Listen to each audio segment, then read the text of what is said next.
Thank you for joining us this Saturday evening. You might notice things look a little bit different. We're doing this from the newsroom. That is because we are experiencing some technical difficulties right now that forced our 6 o'clock news to get off air. We are so sorry about that inconvenience. Right now we are live from the newsroom. We're also live on all of our digital platforms.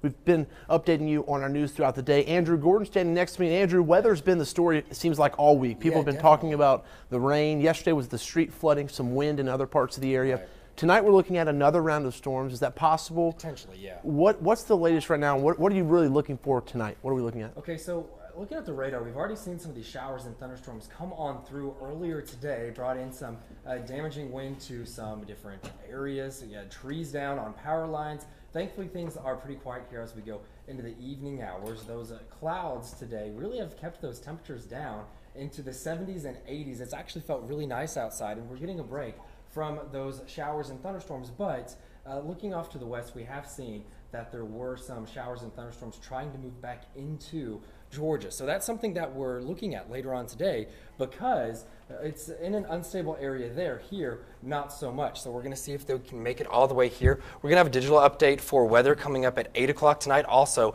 you can check us out on the Facebook pages as well. So we're going to have those updated weather graphics for you guys as well. So right now, there is a slight risk for severe weather for this evening. Damaging wind being the main threat. I think it's going to be isolated, though. If you have those evening plans, you'll be okay. Just make sure you have the WTOC weather app so that you have those lightning and precipitation alerts turned on so you don't have to get caught off guard by this. And I'll have more for you guys on that weather digital update coming up at 8 o'clock tonight. All right, thanks, Andrew. So we'll get the update at 8 o'clock. We'll also have more tonight at 11. And you said possible, so just keep an eye on the weather app. Yeah, it's download possible. the free weather app. It's free in the app. It's easy to use, easy to download. It's very easy, yeah. You can turn on those alerts that really could be huge for you. Thanks for that, Andrew. Definitely. We will look forward to hearing from you tonight at 8 o'clock. Once again, that 8 o'clock update will be on Facebook as well as all of our digital platforms. Moving right along here, as I said earlier, weather was really the story yesterday here in Savannah, especially some really substantial street flooding in parts of the town, downtown, midtown, even some of the ancillary neighborhoods around town. We did get a lot of video and pictures from our viewers sending that stuff in from their neighborhoods. Our Harley Strickland is live right now on Atlantic Avenue. That was one of the areas that saw a lot of street flooding. We were out there yesterday near the Anderson and Henry area. Harley, what is it looking like right now? What can you tell us? You've been out speaking to people today. Well, right, you can definitely see where that water made an appearance here yesterday afternoon. Just look at these cars behind me that are parked on the side of the street, some up on the curb. Those cars have been flooded and the owners cannot move them. I spoke to those owners earlier today and they said these cars may even be a total loss. Now check out this video from yesterday afternoon in this general area. Many roads were blocked off and some people had nowhere to go. Some people even took the chance of going through that deep water. Police and firefighters were working throughout the afternoon assisting people guys, and directing traffic since so many roads were closed. I spoke to some residents near Baldwin Park earlier who told So we are doing our best to get this newscast on air. We will hopefully have that fixed by our later newscast tonight. Vice President Mike Pence, the big story we're following today, was back in Georgia. This time he was in Macon and he was campaigning for Republican governor candidate Brian Kemp. You can see some video from that campaign earlier today, that rally earlier today. Brian Kemp got a big endorsement from President Trump. Earlier this week, President Trump saying on Twitter he gave Brian Kemp his full and complete endorsement. Kemp will face Casey Cagle in the Republican runoff next Tuesday. As I said, this is video from today of Pence in Macon. He was there stumping for Brian Kemp. A lot of supporters were there for Brian Kemp today, supporting his run for governor. As I said, he faces Cagle on Tuesday, Lieutenant Governor Casey Cagle. He had a number of campaign stops today in North Georgia. Cagle has endorsements already from the NRA and current Governor Nathan Deal. Nathan Deal went a little bit out of tradition here by endorsing a Republican candidate before the November election. Originally, he had said he would wait until November and whoever won the primary, he would give them his support. But last week, in an unrelated interview, he said that he felt Casey Cagle was the best candidate to continue to push the state forward with his Republican agenda. That's big because Deal is wildly popular with Republicans and even Democrats statewide. Some 80% of Democrats say Deal has done a good job in his 8 years in office. Cagle making those stops in the Atlanta area today. The election, the runoff will be Tuesday. Casey Cagle and Brian Kemp facing off to be the Republican candidate for governor in Georgia. They will face, the winner there will face Stacey Abrams sometime in November. I'm being told we are not having video right now on television, so I will just keep chugging right along. I'm sorry about that. We will continue with some of our top stories today. Back here in Chatham County, police officers found human remains near the old Fort Jackson area. Police detectives and forensics units were there around 6:45 last night. They say the remains look like they'd been there for quite some time, and they were spread out over several feet. A county spokesperson says the investigation is ongoing and further comments cannot be made until that investigation is complete. We will continue to follow this story as we do all the developing investigations, and we'll bring you updates as we get them, but it appears it will be some time before we get an update. The coroner is looking to positively identify those remains and figure out how long they've been there. St. John's AME Church in Ridgeland held a special ceremony today. They dedicated a memorial prayer garden to former South Carolina State Senator Clemente Pinckney. Pinckney is one of the Emanuel 9 killed in that shooting at the Emanuel AME Church in Charleston. Before he was a senator and pastor at the church in Charleston, he was selected as a pastor at St. John's when he was only a teenager in high school. Current pastor Gregory Kinsey said he was a church member at the time and spoke of how Pinckney has influenced St. John's and the whole area.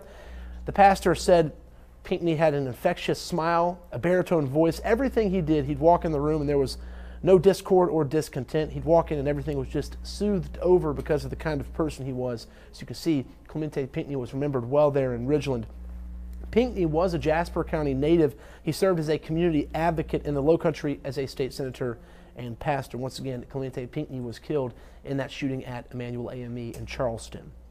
A big day in Springfield. It's a day many people have been looking forward to. A one-of-a-kind park opened up, and it's all thanks to a World Series champion of the Houston Astros. The Josh Reddick Miracle Field opened this morning at 10 in Springfield. The Houston Astros star donated $1 million to his native Effingham County to create this park, and it's a one-of-a-kind baseball park accessible for children with special needs. The entire field is turf. That makes it easier for kids in wheelchairs. This is what Josh Reddick had to say at the groundbreaking. Everybody with handicap disabilities can come on this field, whether you're in a wheelchair, crutches, or you need a cane to walk. We're going to make it possible for everybody to get on the field and be able to play a sport, and I think that was the main goal from day one.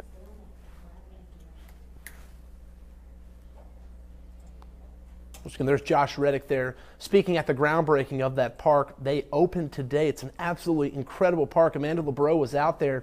She put together a really good story talking to some of the people out there. Unfortunately, Reddick is in Anaheim playing a series. The Astros are playing the Angels, but a lot of people from Reddick's family and his friends were out there, and as well as folks in the Effingham County Parks and Rec Department. They talked about how big of a project this was for folks in Effingham County. We'll have more on that tonight on The News at 11. It is hard to believe we are already halfway through 2018. It seems like you blink and we're in the middle of the year, but the Savannah Police Department and the Chatham County Police Department has some good numbers when it comes to crime. Crime is down in both the county and in the city of Savannah. Both chiefs had good things to say about the numbers. Meredith Parker has the details for us. Chief Mark Revenue announcing a 17% drop in crime for 2018 at the Savannah Police Department. Chief Jeff Hadley also had good news with the Chatham County Police Department seeing a 5% decrease in overall crime. We've instituted many programs to identify the worst offenders in our community, and we've also offered resources to some of the people who need help to get them out of the lifestyle of gangs and other stuff. So again, all of these are little pieces of the big picture of making Savannah a better place and a safer place. It's always hard to kind of put your finger on exactly why, trends or crime trends down and sometimes upward. I certainly like to think that our presence in our areas does make a difference. Looking closer, not all of the crime numbers are decreasing, and both departments are watching. For SPD, aggravated assaults without guns increased almost 20% this year, and at CCPD, they've seen more car break-ins so far in 2018. Or at least we can certainly lower it if folks would just lock their doors. It's really pretty straightforward. We don't have many theft from autos that are from broken windows or locks being jimmied or anything like that. Chief Revenue passing the baton off to incoming Chief Roy Minter, who will inherit the department at the end of August. Revenue sees Minter continuing the downtrend in crime. You are going to see him in this community. You're going to see him on crime scenes. You're going to see him out, and he is going to be a great addition to the city. I have no doubts in my mind. If you'd like to take a closer look at these crime stats from 2018 from both departments, we have it posted on our website at WTOC.com. In Chatham County, Meredith Parker, WTOC News. Meredith, thanks for that update. I can tell you that is big news for folks in Savannah and Chatham County. As you get out and talk to people, crime is the #1 issue on people's minds. The city council has deemed it their #1 priority in the city's brand new strategic plan. So it looks like it's paying off. They did just name a new police chief. Roy Minter will start at the end of August. He plans to continue the downward trend of crime numbers by implementing police out in the community and really working on that partnership between community members and police officers. Once again, he starts August 27th. Interim Chief Mark Revenue says he will stay on board as long as it takes to get Minter under his wing. Minter will move here from Peoria, Arizona, so quite the move. He is making a big move cross country, you could say. He did spend some time in Texas and Colorado. Says he's ready for the challenge here in Savannah.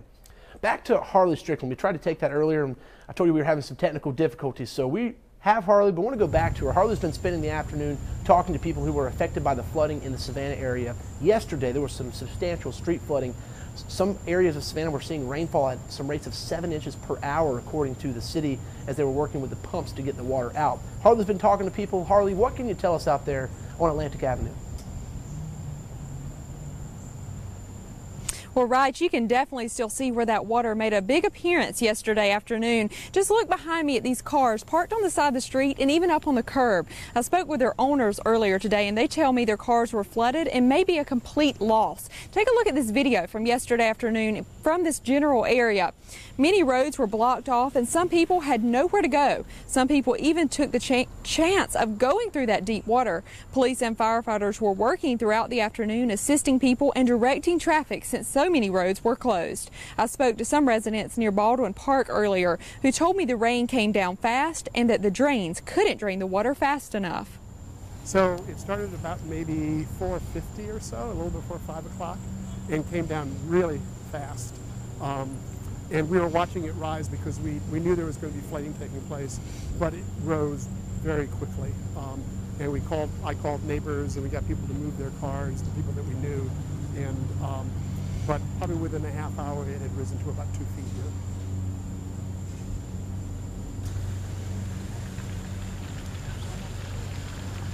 I spoke to the owners of these cars, and coming up on the news at 11, you'll hear what they have to say about their cars and how that water came in so fast. Live in Savannah, Harley Strickland, WTOC News. Harley, thanks for that update. You were patient out there with us. Thanks for getting that for us. As I said, we are experiencing some technical difficulties, so we're in the newsroom right now doing this broadcast live from in here. We're also live on all of our digital platforms. As you heard from Andrew earlier, if you're just now joining us, Andrew is tracking some storms possible later in the evening. He will be back at 8 o'clock for a digital update. If you aren't familiar with those, we are on Facebook. We're on all of our apps. We're on Amazon Fire, Roku, our website. Those are all places you can watch that. Andrew will have the latest update for you then, and he will tell us more about what we can expect tonight as well as what we can expect through the weekend and into the next work week. We'll have so much more for you tonight at 11. We're working on getting that stuff fixed so we can be back on air and back in the studio. As fun as this is in here, we like the studio a little bit better. But thanks for joining us. If you have any questions, feel free to reach out to us on any of our social media platforms or our emails. We would love to chat with you and let you know what we got going on here. We'll see you back here tonight at 11.